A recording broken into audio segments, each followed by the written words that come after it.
Bismillahirrahmanirrahim. Assalamualaikum warahmatullahi wabarakatuh. Alhamdulillahirabbil alamin. Wabihi nasta'in ala umurid dunia waddin.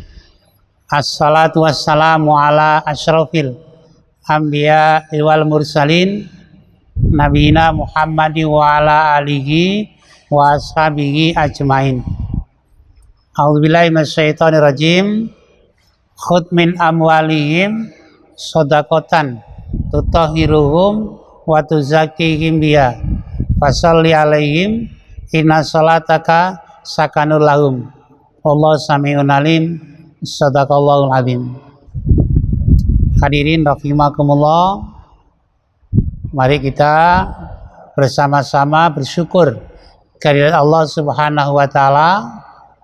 Pada hari ini kita bersama-sama dapat melaksanakan ibadah Syam Ramadan tahun 1441 Hijriah.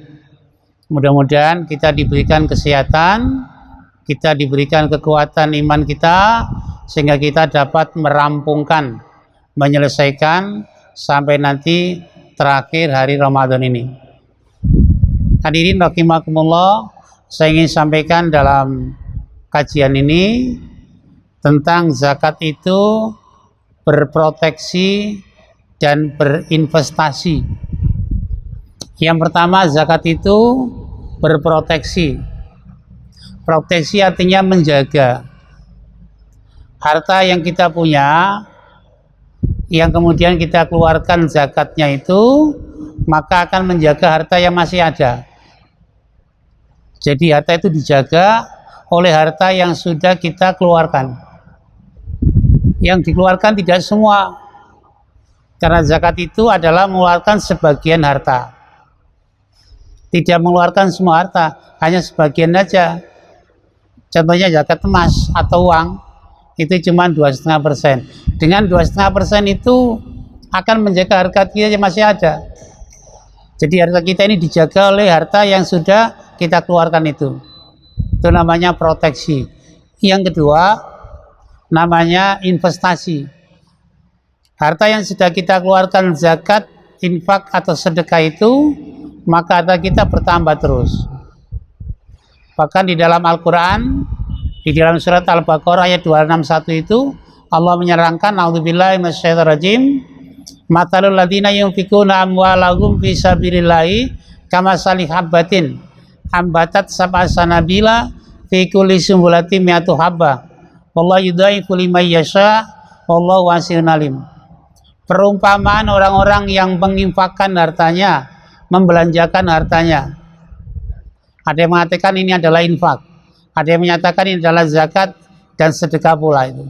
Dikeluarkan di jalan Allah, maka akan muncul seperti munculnya satu biji, yang satu biji itu kemudian tumbuh 7 batang, yang satu batangnya itu akan berbuah 100 biji, maka satu biji menjadi 300, bahkan dilebihkan sama Allah. Itu namanya investasi. Tidak diberikan sekarang semua. Kalau kita baca dalam surat Al-An'am itu, kita hanya diberikan 1/10 aja. Jadi 10 aja yang dikasihkan kita. Kita menanam 1, dikembalikan di dunia ini 10 kali.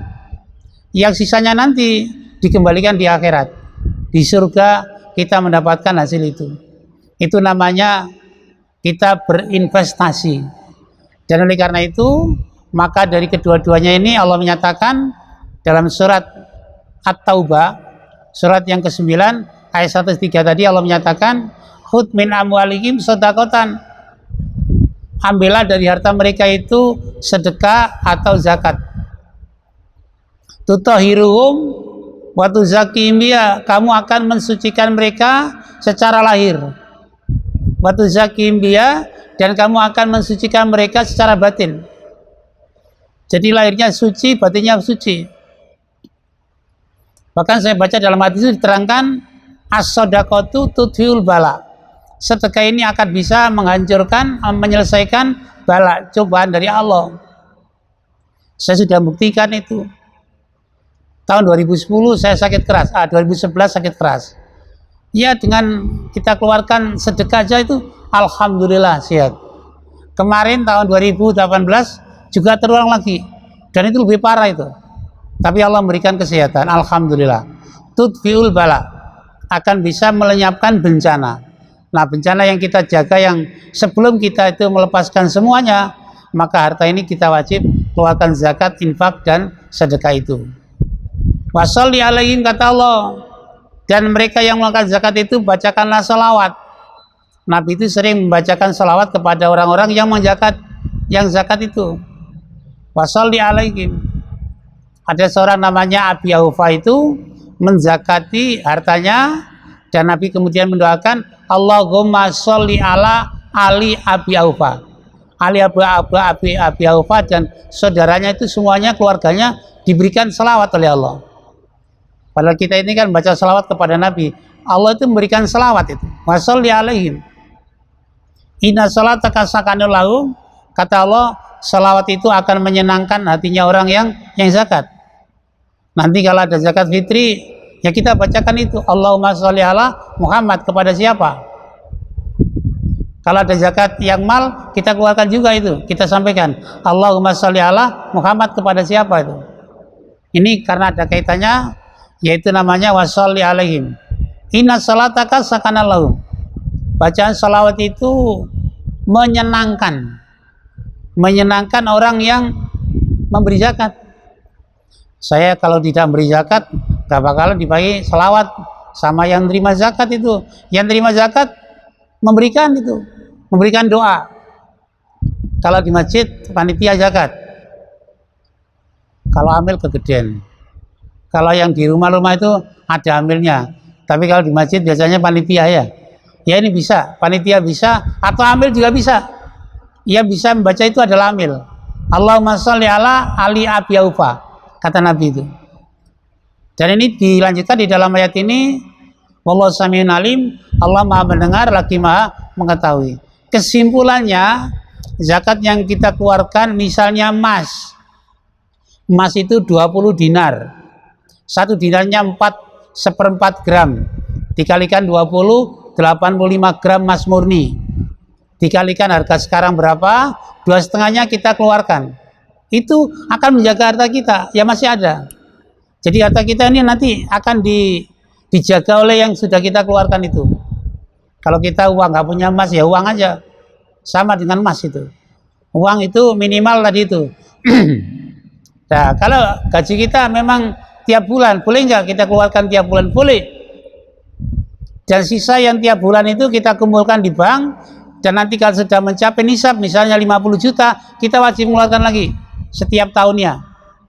Jadi yang tiap bulan kita keluarkan terus, sudah ngumpul di bank lagi 50 juta setahun, baru kita keluarkan. Jadi keluar tiap bulan ada, dan tiap tahun juga ada, supaya bersih. Lahir kita bersih, apalagi batin kita. Kalau bersih lahir itu tadi, ya penyakit pun akan lari, tidak mau dekat itu. Tudfiul bala. Yang kedua, kalau lari daripada hati kita menjadi hati yang bersih, tidak iri hati lah, tidak hasut lah.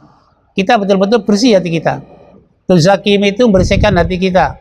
Ini titipan dari Allah. Mereka yang tidak punya itu wajib kita kasih dengan harta yang dititipkan kepada kita.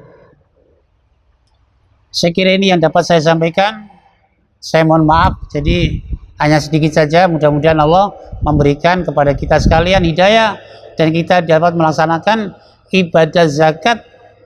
Mumpung sekarang ini kita ibadah Ramadan, kita lanjutkan dengan ibadah zakat. Mungkin yang belum malnya dikeluarkan, tapi kalau zakat fitrinya nanti menjelang hari raya itu, dan diberikan kepada yang berhak, yaitu kepada fakir miskin. Saya kira cukup. Billahi taufiq wal hidayah. Assalamualaikum warahmatullahi wabarakatuh.